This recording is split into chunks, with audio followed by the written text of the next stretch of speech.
नमस्कार, मेरा नाम डॉक्टर विकास पांत्री है। मैं रेडियन क्लिनिक चेन का चीफ हेयर ट्रांसप्लांट सर्जन और डायरेक्टर हूँ। आज का टॉपिक हमारा है कि क्या हेयर ट्रांसप्लांट परमानेंट है। तो मैं ये कहना चाहूंगा, जी हाँ, हेयर ट्रांसप्लांट एक परमानेंट सोल्यूशन है आपके बॉल्डिंग का, प्रोवाइडेड हम उसमें कुछ फैक्टर्स का ध्यान रखें। मेन फैक्टर जो हमें ध्यान में रखना है कि जो भी हम टेक्निक को अपनाते हैं हेयर ट्रांसप्लांट की एक्सट्रैक्शन के लिए, यानी बालों को निकालने के लिए, वो डोनर एरिया जो हम यूज कर रहे हैं, क्या हम वो सेफ डोनर एरिया और परमानेंट जोन से बाल ले रहे हैं कि नहीं।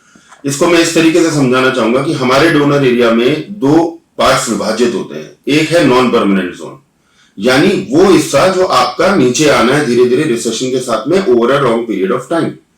एक होता है उसके नीचे परमानेंट जोन। परमानेंट जोन वो होता है जहां पे लॉन्ग रन में थिनिंग नहीं आती, क्योंकि इन बालों में 5 अल्फा रिडक्टेज रिसेप्टर जिस पे टेस्टोस्टेरोन बाइंड करके उनको उड़ाएगा वो है ही नहीं। तो ये बाल आपके लाइफ लॉन्ग टिके रहते हैं। इसको समझाने का एक और तरीका है, आप अगर अपने फादर साहब में देखें, दादा साहब में देखें, जो भी आपके इस समय ओल्ड पर्सन जिंदा है, तो आप उनकी एज में भी देखेंगे, चाहे वो 60 साल के हो गए या 65 साल के हो गए, एक पतली सी पट्टी या चौड़ी पट्टी बालों की डोनर एरिया में रहती ही है। यानी आप जेनेटिकली कोडेड है कि एटलीस्ट उतना पार्ट आपके डोनर एरिया का उनकी एज तक टिकना ही है। तो उसके ऊपर का जो आपका डोनर एरिया फिलहाल में है, you are bound to lose that donor area over a long period of time. तो इसीलिए परमानेंट जोन वो हुआ जो हमने आपके जेनेटिक प्रिकर्सर से देख के आपके ऊपर ओवरलैप करा और देखा कि हाँ, ये इनका ज्यादातर परमानेंट जोन है और इसके ऊपर नॉन परमानेंट जोन है। इसीलिए अगर हम टेक्निक चुने, FUE या FUT, जो भी टेक्निक करें, अगर maximum harvesting, maximum graft extraction हमारा परमानेंट जोन से होगा तो वो बाल आपके लाइफ लॉन्ग ही टिके रहेंगे। फिर भी हमें इसमें दो बातें समझनी है। अव्वल बात, लॉन्ग रन में हेयर ट्रांसप्लांट बालों में भी 5 से 15% वॉल्यूम लॉस आता ही है। इसके दो कारण है।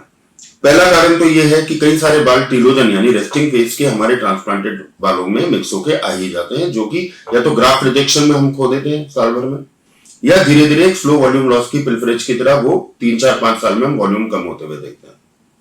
सेकेंड, हमें यह भी इसमें जानना है कि जो ये 5 से 15% वॉल्यूम लॉस हम कह रहे हैं वो इसलिए भी है क्योंकि नॉन परमानेंट जोन और परमानेंट जोन की कोई डिमार्केशन ही नहीं है, कोई स्ट्रेट लाइन नहीं है कि भाई इसके ऊपर के बाल नॉन परमानेंट है, इसके परमानेंट है।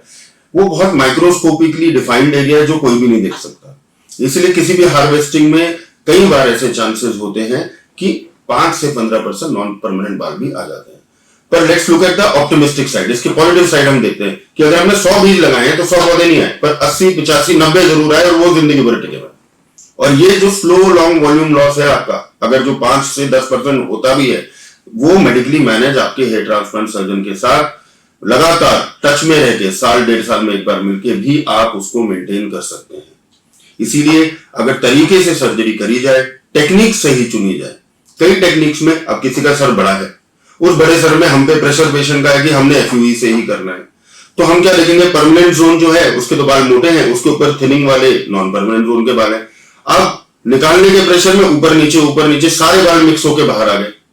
नतीजा क्या हुआ, जब वो बाल आगे लगे, जो नॉन परमानेंट जोन के बाल थे 20-30% वो उड़ गए।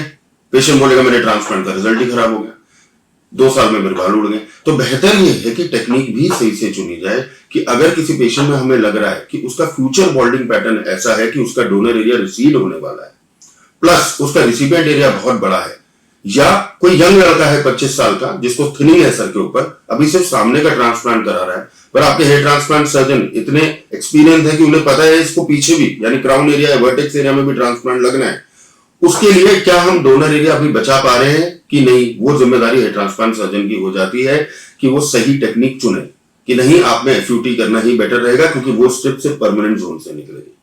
तो जो डिसीजन ऑफ हार्वेस्टिंग टेक्निक है, FUE या FUT, ये बहुत एक तरीके से डिटरमाइन कर देता है कि हेयर ट्रांसप्लांट की जो हम कहते हैं लॉन्जिविटी, यानी कितना लंबा वो टिकेगा। इस चीज को डिटरमाइन करने में ये डिसीजन टेकिंग भी बहुत जरूरी होती है। तरीके से अगर आप ये सारे स्टेप्स फॉलो करेंगे और अपने हेयर ट्रांसप्लांट सर्जन के साथ प्री ऑपरेटिव काउंसलिंग में ये सारी चीजें डिस्कस करेंगे, तो फिर आप अपने हेयर ट्रांसप्लांट के प्रोसीजर को जो भी रिजल्ट मिला है लंबे टाइम तक एंजॉय कर सकते हैं। किसी भी हेयर ट्रांसप्लांट संबंधित जानकारी के लिए नीचे दिए गए नंबरों पर कॉन्टैक्ट करें।